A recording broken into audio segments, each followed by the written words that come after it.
Galeros, ngayong araw, samahan niyo ako sa isang epic adventure dito sa paraiso ng Mindoro.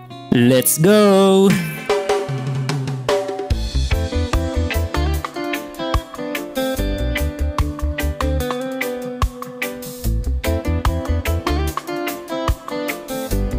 Mula sa Batangas Port, nasa 2 oras lamang ang travel time at mararating mo na ang isla ng Mindoro. Bale, ang unang destination nga pala natin ay sa Puerto Galera, paikot ng Abra de Ilog. Bale, Mindoro Loop nga pala itong ating gagawin, Galeros, kaya mahaba-habang adventure din ito. Pagkarating ng Puerto Galera, dumiretso agad kami sa Playa Munti. Napakaganda ng spot na to, Galeros, sobrang solid ng view at napakaganda ng dagat. Ang ganda din ng buhangin, talagang nakakaakit maligo. Kaso nga lang hindi pa ako ready maligo, Galeros, kaya nagtambay na lang muna ako at in-enjoy ko ang ganda ng tanawin at sariwang ihip ng hangin.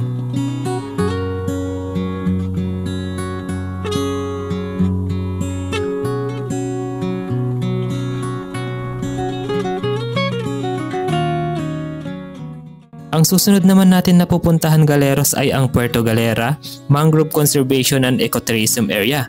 Ilang minuto lang ang distansya nito mula sa Playa Munti. Ang ganda rin sa spot na to, Galeros. Sobrang daming mangroves at ang haba ng walkway. Nakakapagod pero sulit naman dahil ang dami mong matututunan at makikitang magagandang tanawin along the way. At kung nandito ka na rin lang, daanan mo na ang Tamaraw Falls, Galeros. Ang lapit lang nito mula sa Mangrove Park.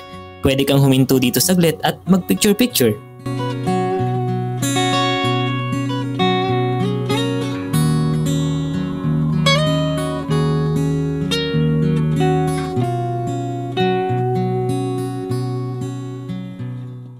After ng maghapon na biyahe at gala, dumiretso na kami sa Puerto Galera White Beach. Bali, dito na kami magpapalipas ng gabi, Galeros. Maganda din sa spot na to, Galeros. Madami kang pwedeng pagtuluyan dito. Madami rin mga stores at restaurant na pwede mong kainan. Grabe ang puti at pino ng buhangin dito, Galeros.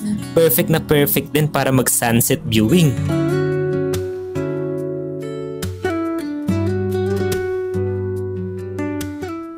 Pagkatapos ng Puerto Galera, more on road trip na lang talaga ito, Galeros, kaya hindi ko na masyadong ipapakita yung biyahe. Bali, sinadya nga pala namin itong tinatawag na Devil's Mountain ng San Jose Occidental, Mindoro.